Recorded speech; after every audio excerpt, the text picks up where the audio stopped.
Hi, നമുക്കെല്ലാവർക്കും ഇന്നത്തെ റേമയിലേക്ക് പ്രവേശിക്കാം. ദൈവം നമ്മളുടെ അടുത്ത് സംസാരിക്കുന്ന ആ സ്വരത്തെയാണ് റേമാവചനം എന്ന് പറയുന്നത്.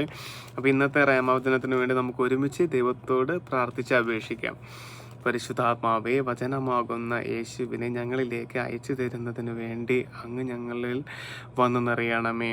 യേശുവാകുന്ന വചനത്തെ പൂർണ്ണമായി ഏറ്റെടുത്ത് യേശുവാണ് ഏക രക്ഷകനെന്ന് ഏറ്റുപറയാൻ വേണ്ടി ഞങ്ങളെ അങ്ങ് പ്രത്യേകം ഒരുക്കുകയും ചെയ്യണമേ. നമുക്കെല്ലാവർക്കും മാതാവിൻ്റെ മധ്യസ്ഥത്തിൽ ഏറ്റുചൊല്ലി പ്രാർത്ഥിക്കാം. നന്മ നിറഞ്ഞ മറിയമേ സ്വസ്തി, കർത്താവ് അമ്മയോടുകൂടെ സ്ത്രീകളിൽ അമ്മ അനുഗ്രഹിക്കപ്പെട്ടവളാകുന്നു. അമ്മയുടെ ഉദരത്തിൻ ഫലമായ ഈശോ അനുഗ്രഹിക്കപ്പെട്ടവനാകുന്നു. പരിശുദ്ധ മറിയമേ തമ്പുരാൻ്റെ അമ്മേ, പാപികളായ ഞങ്ങൾക്ക് വേണ്ടി ഇപ്പോഴും ഞങ്ങളുടെ മരണസമയത്തും തമ്പുരാനോട് അപേക്ഷിച്ചുകൊള്ളണമേ. ആമേൻ. അപ്പോൾ നമുക്ക് ഇന്നത്തെ വചനം കണ്ടെത്താം. നമ്മൾ വചനം കണ്ടെത്തുന്നത് ഈ ഒരു ബൈബിളിൽ നിന്നാണ്. ഇതൊരു ഇംഗ്ലീഷിലുള്ള പോക്കറ്റ് എഡിഷൻ ബൈബിളാണ്. സുഭാഷിതങ്ങളും സങ്കീർത്തനങ്ങളും പുതിയ നിയമം മുഴുവനുള്ള ചെറിയൊരു ബൈബിൾ. ഇത്രയും ഭാഗത്താണ് നമ്മൾ വചനം കണ്ടെത്തുന്നത്. കണ്ടെത്തിയ വചനം നമ്മൾ മലയാളത്തിലാണ് വായിക്കുന്നത്. മലയാളത്തിലുള്ള POCയുടെ മൊബൈൽ ബൈബിൾ ആപ്ലിക്കേഷൻ ഓപ്പൺ ചെയ്ത് വെച്ചിട്ടുണ്ട്. അത് വെച്ചാണ് നമ്മൾ വായിക്കുന്നത്. അപ്പോൾ ഇന്നത്തെ വചനം കണ്ടെത്താം. നമ്മളിതാ ഈ ഒരു ഭാഗത്തു നിന്നാണ് ഇന്ന് വചനം എടുക്കുന്നത്. എഫോസോസ്കാർക്ക് എഴുതിയ ലേഖനത്തിൻ്റെ 6-ാം അധ്യായത്തിൻ്റെ 20-ാമത്തെ വാക്യമാണ്. എഫോസോസ് 6:20.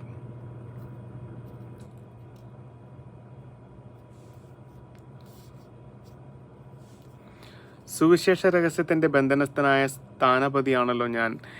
എൻ്റെ കടമയ്ക്കൊത്ത വിധം ധീരതയോടെ പ്രസംഗിക്കാൻ വേണ്ടി നിങ്ങൾ പ്രാർത്ഥിക്കണം. ഇതിന് തൊട്ട് മുൻപുള്ള വാക്യം കൂടി വായിക്കാം. നിരന്തരം പ്രാർത്ഥിക്കുവിൻ എന്നാണ് ഹെഡിങ്. നിങ്ങൾ അപേക്ഷകളോടും യാചനകളോടും കൂടെ എല്ലാ സമയവും ആത്മാവിൽ പ്രാർത്ഥനാ നിരതരായിരിക്കുവിൻ. അവിശ്രാന്തം ഉണർന്നിരുന്ന് എല്ലാ വിശുദ്ധർക്കും വേണ്ടി പ്രാർത്ഥിക്കുവിൻ. ഞാൻ വായ തുറക്കുമ്പോൾ എനിക്ക് വചനം ലഭിക്കാനും സുവിശേഷത്തിൻ്റെ രഹസ്യം ധൈര്യപൂർവ്വം പ്രഘോഷിക്കുവാനും നിങ്ങൾ എനിക്ക് വേണ്ടി പ്രാർത്ഥിക്കുവിൻ.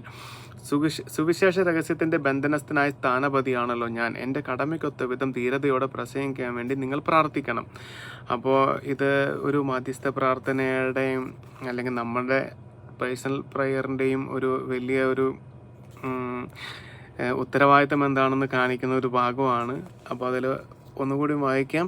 നിങ്ങൾ അപേക്ഷകളോടും യാചനകളോടും കൂടെ എല്ലാ സമയവും ആത്മാവിൽ പ്രാർത്ഥനാ നിരതരായിരിക്കുവിൻ. അവിശ്രാന്തം ഉണർന്നിരുന്ന് എല്ലാ വിശുദ്ധർക്കും വേണ്ടി പ്രാർത്ഥിക്കുവിൻ. പിന്നെ നമ്മുടെ സുവിശേഷം പ്രഘോഷിക്കുന്ന ആളുകൾക്ക് വേണ്ടി മധ്യസ്ഥം പ്രാർത്ഥിക്കണം. അപ്പോൾ പ്രാർത്ഥനയിലൂടെയാണ് നമുക്ക് ദൈവരാജ്യത്തിലെ കൂടുതലായിട്ട് ആളുകളിലേക്ക് എത്തിക്കാൻ പറ്റുള്ളൂ. ദൈവരാജ്യത്തെ പ്രഘോഷിക്കാൻ വേണ്ടിയിട്ടുള്ള ഒരു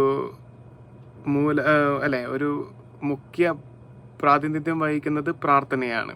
പ്രാർത്ഥനയിലൂടെയാണ് നമുക്ക് ദൈവരാജ്യത്തിൻ്റെ പ്രഘോഷണം ഏറ്റെടുക്കാൻ പറ്റുള്ളൂ. ആമേൻ.